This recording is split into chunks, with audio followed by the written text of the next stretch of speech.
काशी नगरी। सुबह सुबह मणिकर्णिका घाट पर गंगा की लहरें शांत थीं, लेकिन हवाओं में एक गूंज थी, बम लहरी, बम लहरी। यह स्वर किसी आम आवाज का नहीं था, बल्कि वर्षों से तप में लीन एक वृद्ध साधु का था, जिनका नाम कोई नहीं जानता था। लोग उन्हें केवल बम बाबा कहकर बुलाते थे। बम बाबा की पहचान थी उनका भगवा चोला, लंबी जटाएं, भस्म से सना चेहरा और हाथ में डमरू। वे रोज सुबह घाट से लेकर शहर की गलियों तक घूमते हुए शिव के नाम का उच्चारण करते, हर हर महादेव, बम लहरी। उनकी आवाज में ऐसा कंपन था कि सुनने वाले की आत्मा तक झंकृत हो जाती।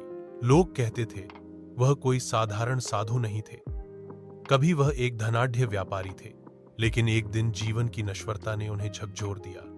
अपनी पत्नी और पुत्र की मृत्यु के बाद उन्होंने सांसारिक जीवन त्याग दिया और शिव की भक्ति में लीन हो गए। तब से ही वह काशी आकर बस गए और स्वयं को शिव का सेवक मानकर भजन, सेवा और तप में लीन हो गए। बम बाबा का डमरू उनकी आत्मा की भाषा बन चुका था। जैसे ही वह डमरू बजाते, उनकी जटाओं से शिव की चेतना झलकती थी। बच्चे उनके पास दौड़कर आते, वह उन्हें भस्म का तिलक लगाते और एक ही मंत्र देते।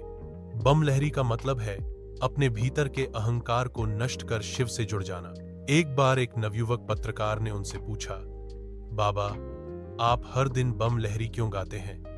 बम बाबा मुस्कुराए और बोले, बेटा, जब शरीर थक जाता है तो मन रोता है, लेकिन जब आत्मा जागती है तो वह गाती है। मेरा बम लहरी आत्मा का संगीत है।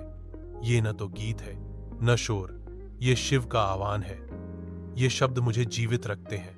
वर्षों बीत गए, बाबा बूढ़े होते गए, उनकी चाल धीमी हो गई, लेकिन बम लहरी की ध्वनि वैसी ही शक्तिशाली रही। फिर एक दिन वह दिखना बंद हो गए। लोग घाटों पर उन्हें खोजते रहे, लेकिन वह जैसे गंगा में विलीन हो गए हों। लेकिन आज भी सुबह सुबह जब घाट पर सूरज उगता है और गंगा की लहरें सोने जैसी चमकती हैं, तो कहीं दूर से बम लहरी की हल्की सी आवाज सुनाई देती है।